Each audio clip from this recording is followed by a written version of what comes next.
Hello friends, my name is Akriti Shrivastava and welcome to my channel Focus on Ambition। तो आज का हमारा topic है Thorndike theory of learning. देखिए, Thorndike theory of learning is a very important topic for CTET, UPTET and in many other teaching exams. तो please इस video को ध्यान से देखिएगा। सबसे पहले हम इनका नाम जान लेते हैं। इनका नाम था एडवर्ड ली थॉर्नडाइक। ये एक अमेरिकन साइकोलॉजिस्ट थे जिनका जन्म 31 अगस्त 1874 में हुआ था और इनकी मृत्यु 9 अगस्त 1949 को हो गई थी। Also known as father of education psychology. इन्हें फादर ऑफ एजुकेशन साइकोलॉजी भी बोला जाता है। और ये बिहेवियरिज्म व्यवहारवादी थे।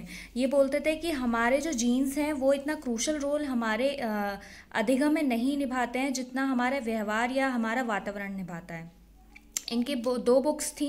1898 में एनिमल इंटेलिजेंस आई थी जिसमें पशुओं की इंटेलिजेंस के बारे में बात करी गई थी। और 1913 में एजुकेशनल साइकोलॉजी आई थी जिसमें एनिमल इंटेलिजेंस के बारे में बहुत ही डीप में इन्होंने बताया था। Now the name of the theories of learning is उद्दीपन अनुक्रिया सिद्धांत। सबसे पहले इनकी जो थ्योरी का नाम है वो पढ़ लेते हैं। उद्दीपन अनुक्रिया सिद्धांत, स्टिमुलस रिस्पॉन्स थ्योरी। ठीक है। प्रयास एवं त्रुटि का सिद्धांत, ट्रायल एंड एरर मेथड, संयोजनवाद, कनेक्शनिज्म, अधिगम का संबंध सिद्धांत, बॉन्ड थ्योरी ऑफ लर्निंग। ये सब इनके थ्योरीज के नाम हैं, तो इम्पॉर्टेंट टॉपिक है।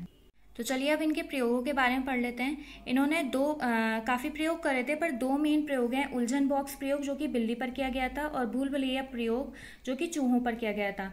तो हम बिल्ली पर किया गया प्रयोग ही पूछा जाता है एग्जाम में, तो वही पढ़ते हैं। देखिए, तो थॉर्नडाइक ने बिल्ली पे क्या प्रयोग किया था वो पढ़ते हैं। थॉर्नडाइक महोदय ने एक भूखी बिल्ली को पजल बॉक्स पिंजरे में बंद कर दिया था। इस बॉक्स से बाहर निकलने का एक ही रास्ता था। दरवाजे के साथ एक लीवर चटकनी लगी हुई थी। इसको दबाने से ही दरवाजा खुलता था। बॉक्स के बाहर एक तश्तरी में एक मृत मछली का टुकड़ा रख दिया गया था। बिल्ली ने उस बॉक्स का दरवाजा खोलने पर अनेकों बार प्रयत्न किया। कभी उछलती, कभी बॉक्स के सीकचों से बाहर निकलती, झांकती। जो उसके बीच की जो जालियां थी उसमें से कभी झांक रही थी, कभी उछल रही थी, कभी कूद रही थी। मतलब बिल्ली बहुत ही प्रयत्न कर रही थी अपनी मछली को पाने के लिए। इस प्रकार वह अनेक बार प्रयत्न करती और अनेक भूल करती। मतलब प्रयत्न कर रही थी, भूल कर रही थी, प्रयत्न कर रही थी, बहुत सारी भूलें कर रही थी। अतः उसका पैर एक बार लीवर पर पड़ गया। तो जो चटकनी वहां पे थी उस पिंजरे के अंदर, उस पर एक बार उसका पैर पड़ गया और वह खुल गया। इस प्रकार दोबारा यह प्रयोग करने पर बिल्ली कम गलती करने लगी और एक वक्त ऐसा आ गया जब बिल्ली बिना गलती करे लीवर खोलने लगी।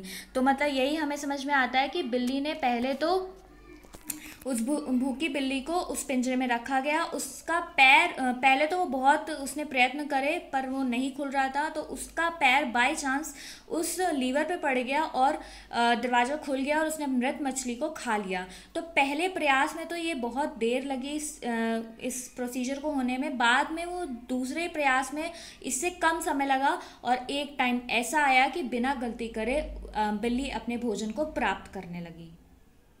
चलिए, प्रयोगों के बारे में तो हमने पढ़ लिया। अब हम पढ़ेंगे लॉज ऑफ लर्निंग। देखिए, थॉर्नडाइक ने दो लॉज ऑफ लर्निंग दिए थे, प्राइमरी लॉ और सेकेंडरी लॉ।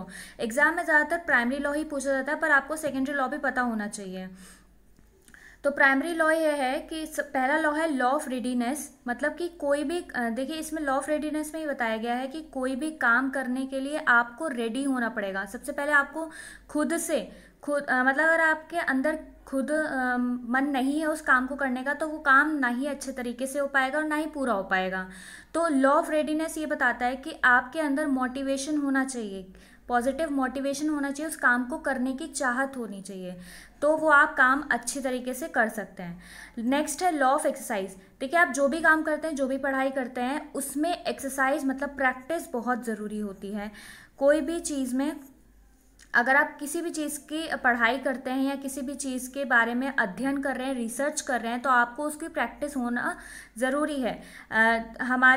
इसमें जो दो इसमें भी लॉ है कि लॉ ऑफ यूज़ और लॉ ऑफ डिसयूज़। तो लॉ ऑफ यूज़ में ये बताया गया कि जिस चीज़ का आपको प्रैक्टिस रहेगी वो आपके लॉ ऑफ यूज़ में रहेगा और आपके अध्ययन में रहेगा, और जिस चीज़ की नहीं रहेगी तो वो आपकी प्रैक्टिस में नहीं रहेगी और आप उस चीज़ को अच्छी तरीके से नहीं कर पाएंगे, that is law of disuse. ठीक है, तो लॉ ऑफ एक्सरसाइज में ये बताया गया है कि काम करते रहे, अभ्यास करते रहे। Now the next is law of effect. Last है ये प्राइमरी लॉ का। लॉ ऑफ इफेक्ट में बताया गया है कि जो भी काम आप करते हैं उसका इफेक्ट, उसका रिएक्शन क्या होगा। तो उसका रिएक्शन अच्छा भी हो सकता है, और अगर उसका रिएक्शन अच्छा होगा तो भले ही आपको उस काम को करने में कितना ही टाइम लगे या कितनी ही मेहनत लगे, पर वो आपके एक जिसे बोलते हैं रूटीन में आ ही जाएगा और आप उसको करना चाहेंगे ही। तो इसको प्लेजर पेन भी बोल सकते हैं कि आपको मतलब जो भी पेन हो रहा है पर वो आपको पेन अच्छा लग रहा है अपना काम करने के लिए।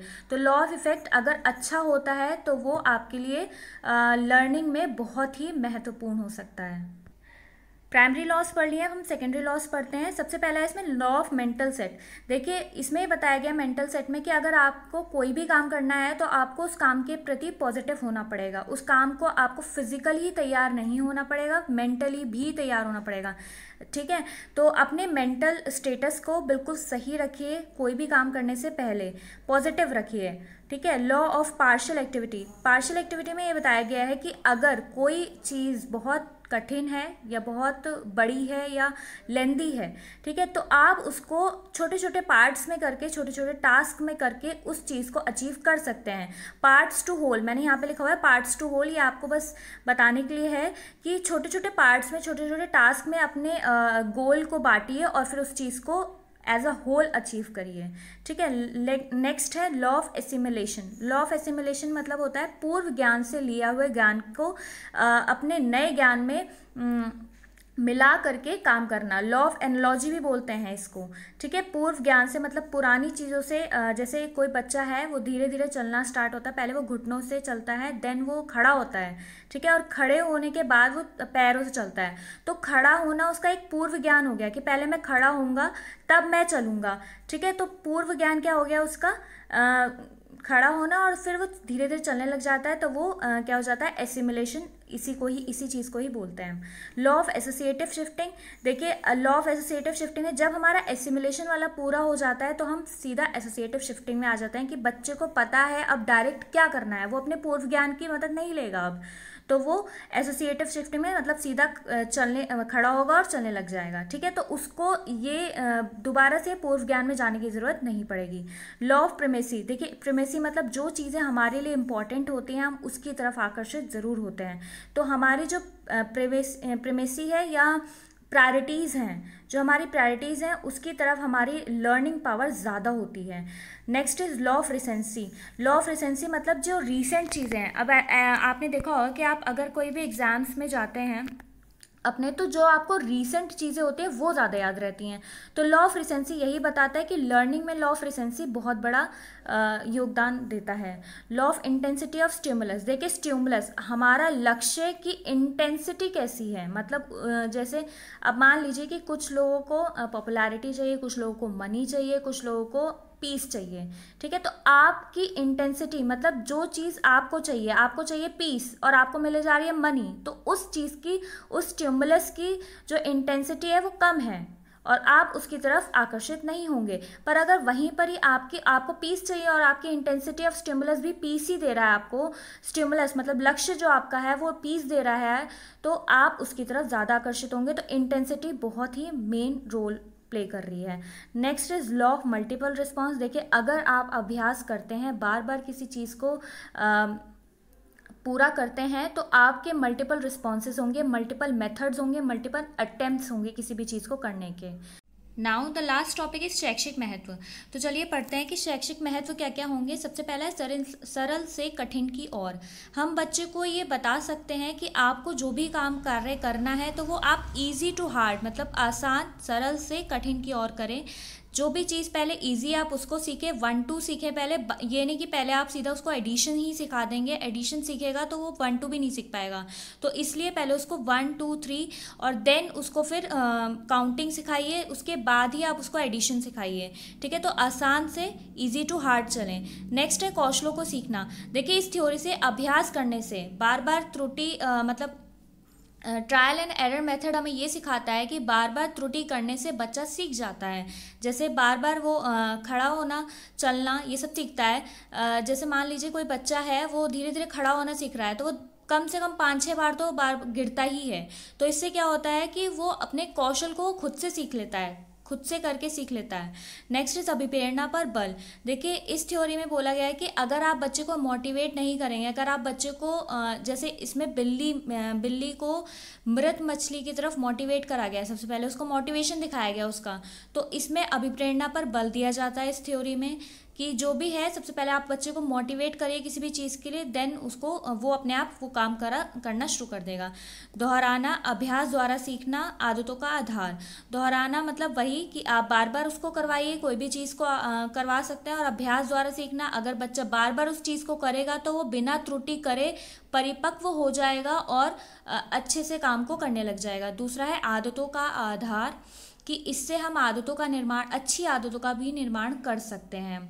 ठीक है, जो भी चीज़ें बच्चे में प्रॉब्लम देती हैं या 1-2 उसको नहीं आता है, मैथमेटिक्स नहीं आती है, तो इससे हम बार बार उसको सिखा सकते हैं अभ्यास के तरीके से। तो आज के लिए इतना ही। अगर आपको वीडियो पसंद आई है तो प्लीज़ लाइक और सब्सक्राइब कर दीजिएगा। Thank you.